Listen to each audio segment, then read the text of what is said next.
19 20. पण ह्या पुढच्या कांद्या लांबल्या. कुठल्या ती इथून पुढच्या काही इथून पुढच्या लांबल्या नाही, इथून मागं बघ कमी येत नाही जरा. नाही तर टोटल 20 कांड्या एवढे असल्यावर हां पुष्टी तर गेला असतो. म्हणजे ती शुगर बन सोडल्यानंतर तुम्हाला बऱ्यापैकी चांगला रिझल्ट आला ना सगळ्या ह्याला. एकदम रिझल्ट आला.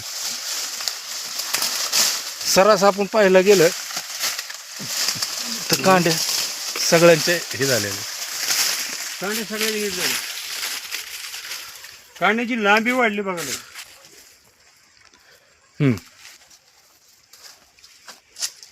ही काय आता ही लांबी आहे का काय आहे?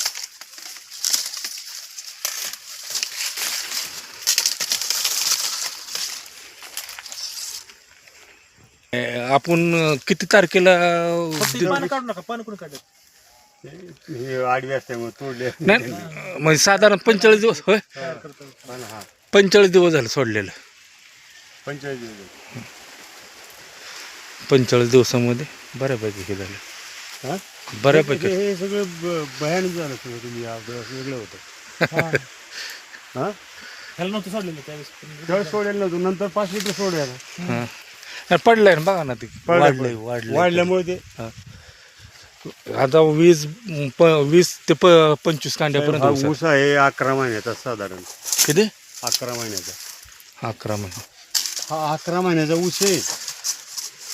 हां म्हणजे आता हां बरोबर 11 महिन्याचा ऊस बरोबर. कारण का माहिती आहे का, तिकडची लागवड आपली 29 जुलैला सुरू झाली.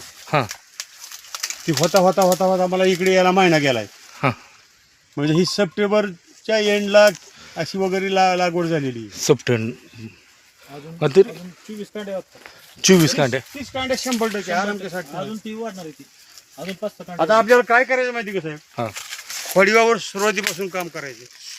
SVA तंत्रज्ञान बाकी वापरायचं. काही करायचंच नाही. खोडीवावर सुरुवातीपासून 22 अकराला सुरुवातीपासून काम करायचं. थोडी साथ द्या फक्त.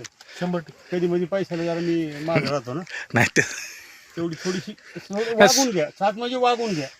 नाही आणखीन दुसरं असं कांद्याला सुद्धा तुम्हाला आता चालू आहे आपलं. त्याच्यात कांदा लावतो मी आता इथे. हां आता काय माहिती का, हे तोडून जा की इथं येणार साहेब पार.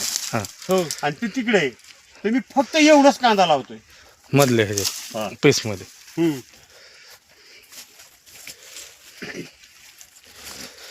कांद्याला तुमची 26 येते.